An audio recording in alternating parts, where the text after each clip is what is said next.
Well, good morning, and welcome to another Wine Steward video. It's nice to pretend to be seeing you right now, and thank you for seeing us. Thank you for seeing us on the videos and in person. We hope to see you on the sales floor soon up at the wine bar, enjoying a glass of wine with us. And we wish you a very happy Super Bowl day. Go Niners. I guess you say happy Super Bowl day. You certainly say happy Valentine's Day, and that's also looming on the horizon. So time to get ready for that with perhaps a beautiful pairing of a Brut Rosé from the Loire Valley of France, along with some baby blue training treats. Try the pairing, it's quite nice. Well, one's for him, one's for me. He's down there, by the way. This is really good sparkling wine that I'll be talking about in a minute, after I sip some.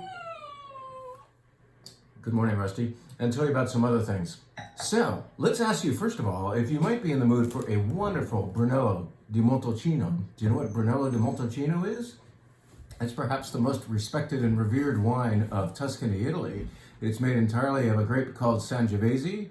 The clone thereof is Sangiovese Grosso, and it is noble, beautiful red wine. Not purple wine necessarily, but man, it's amazing with food. And if you haven't had Brunello di Montalcino, do it. It's a treat. Well, I could have chosen anything to put up here in front of you, but there's a method to my madness in that from this exact same producer, Chiacci Piccolomini, say it 3 times fast, we have just brought in an olive oil made by them on the very estate of Chiacci Piccolomini. This is not just any olive oil. This is wonderful 500 milliliter bottle of extra virgin from a great Brunello di Montalcino producer. There's a lot of olive oil for us to carry, and in fact, we've had quite a revolving door of brands from here in Spain and Italy, but we've gone in hard with this, so we want you to know about this beautifully labeled, delicious, very classy, full-bodied olive oil from Tuscany, Italy. Chiacci Piccolomini, Chiacci Piccolomini, Chiacci Piccolomini. I did it. This is gorgeous olive oil to which we've committed big time. You need to help us out here. It's well valued in as much as, really good olive oil does cost something, but those who know will pay up a little bit. You don't have to pay quite as much for this one because we bought no fewer than 10 cases of the stuff. So we made the commitment, will you? Try this and perhaps the Brunello. Cook something up with this olive oil. Don't cook those flavors away though. Not that kind of olive oil. You don't really want to lose those beautiful nuances happening in there. But make a dish with this to pair with this, perhaps. Wouldn't that be nice? Chiacci Piccolomini.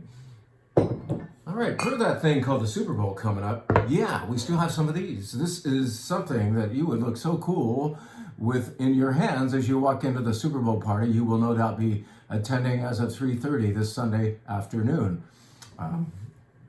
Don't you think your host deserves this beautiful football-shaped bottle of bourbon made in Cooperstown, New York, of all places? Yep. The home of the Baseball Hall of Fame, I believe, is also the home of this distillery, Cooperstown Distillery. They make a baseball shape, they make a golf ball shape. Well, this shape is the more timely, right? So we have the football shape, very, very good bourbon with a gridiron on the bottom once you take the price tag off. I guess we kind of covered that up, didn't we? Anyway, it's kind of cool, right? It is actually delicious. I've tried it myself. And we have a few more of these for you to take to that party. You look so apropos, is that what they say? How's that Valentine's Day thing coming up? You better not screw up and forget to get something. Well, don't forget to grab one of these. This is a bottle of Graham's 6 Grapes Port. Yes, the real stuff from Porto, Portugal, along with some dark chocolate made in the Napa Valley, much closer to home. So it's a beautiful pairing. These are meant to go together. A great port that is somewhat sweet. A ruby-style port goes beautifully with dark chocolate, and you're about to find out, or at least your loved one is, and we'll perhaps share some with you. How about that? So we have several of these downstairs. We're making up some more today, and it's a fairly economical little gift here. Now, who's on the phone? Do you hear that phone? Let's tell you about that. I think Paul Bullard is calling. We're not going to pick up this time, but I'll be calling him back as soon as this video is over because he and I have to put the finishing touches on the upcoming sit-down presentation style tasting / sales event. Yes, I can't think of a shorter term to fully explain that this is your absolute best way to appreciate wine and to shop at the same time by sitting on our mezzanine for about 2 hours and trying one wine after another, usually about 12, sometimes a little bit more. And they are always per a certain theme. Like we just did this with Italy and Angelino a couple days ago, packed the house. That was awesome. And now we have somebody else coming, the guy who was on the phone who's leaving a message right now, according to the flashing red light. Who would that be? Probably someone you have never heard of. Now, some of you have because you've been to offsite events that we've done for, let's say, special customers out there. Paul Bullard has kindly come down and presented beautiful wines to little groups of, we don't want to call them the elite, but anyway, I handpicked some people. We had a beautiful house to do this in, and Paul graciously came all the way down from where he lives up in the Napa Valley to present.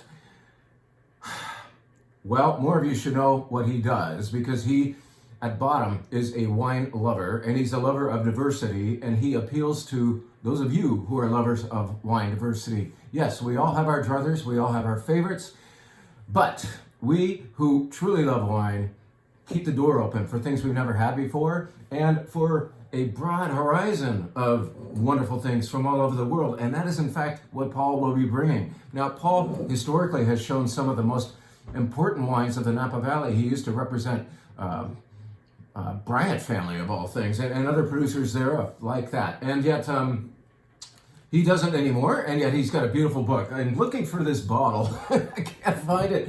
This is supposed to be an indication, a reminder to me to talk about Paul. Well, oh, there it is. Okay.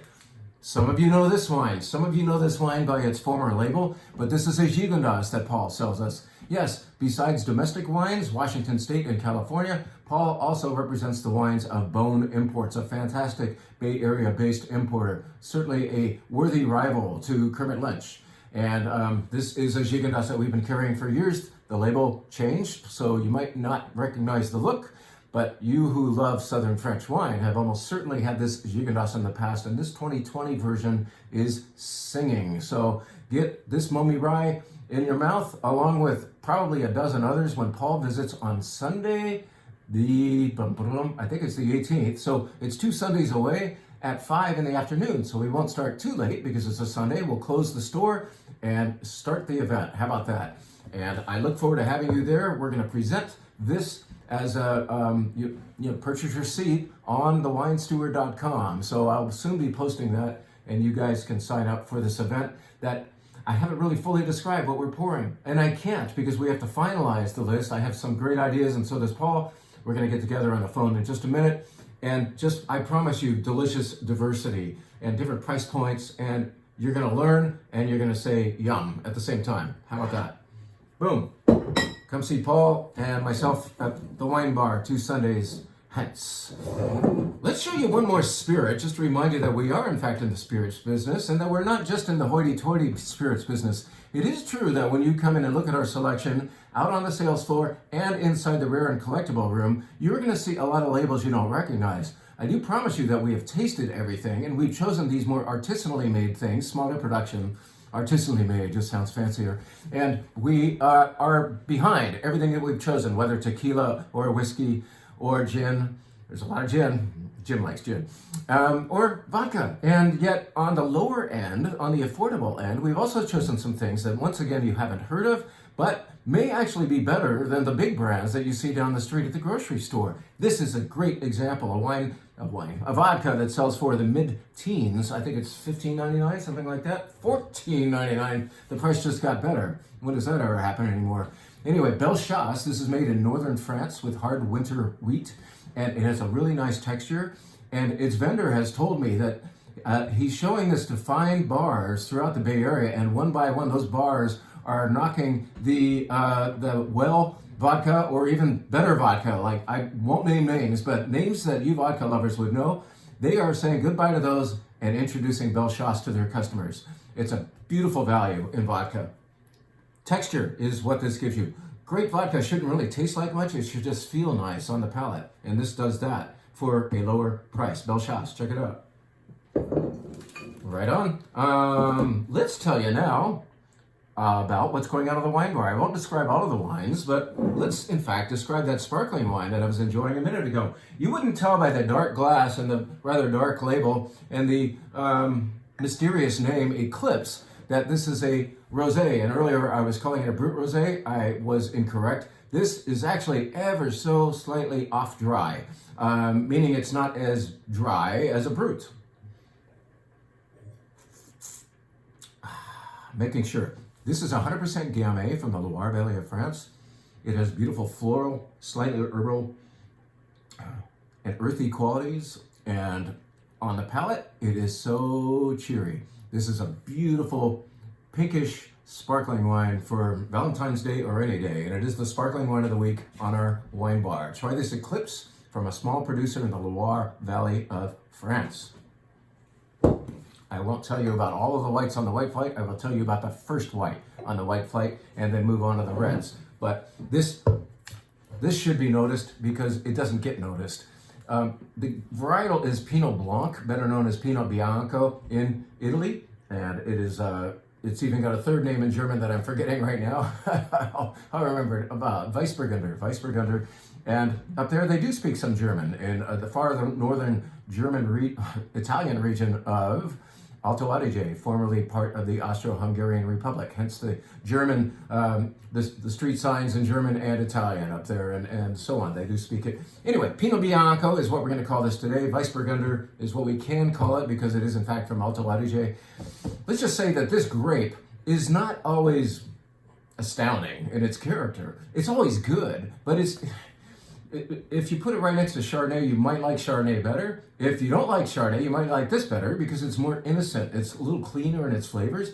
I will say that Alto Adige is perhaps the very best place in the world to grow Pinot Bianco. This is where in the higher elevation and the beautiful soils up there that they have, that Pinot Bianco just tends to shine. And it is in fact an area where there are lots and lots of apple orchards as well. So people who make wine up there also almost certainly have orchards of apples.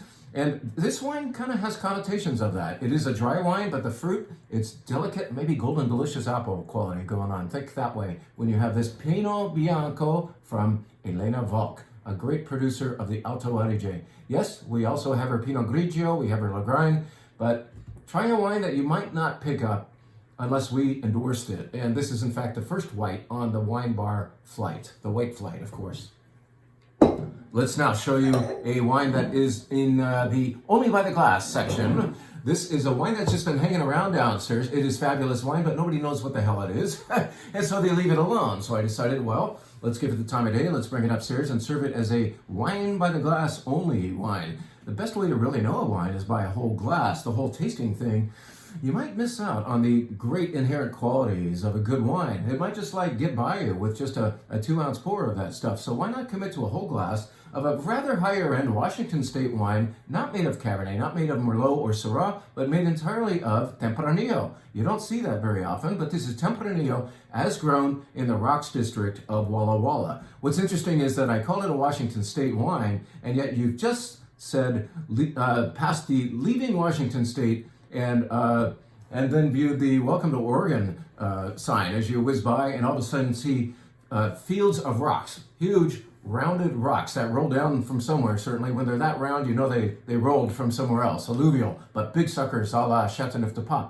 That happens in the Rocks district of Walla Walla. Yes, the Walla Walla wine region is in Washington and a little bit in Oregon, including the Rocks district. And it makes some of the most amazing wines of the world, really exotic qualities. And this is where Cayuse, if you've heard of Cayuse, does their stuff. And so does The Walls. The Walls is named after it's the nickname for the state penitentiary that's in Walla Walla.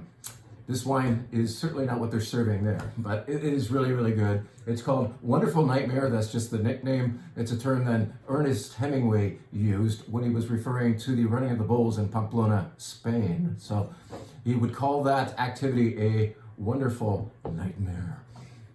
Very nice Tempranillo. Check it out. That's by the glass. Another wine that's by the glass is something that's probably more familiar to you because we've been carrying it for several years. This is old, reliable Baby Blue. I guess, how can a baby be old? But it's old in that we've been selling probably 10 or 12 vintages of this wine. And this is the, ta-da, the brand new 2021, having just arrived, and we fully endorse it.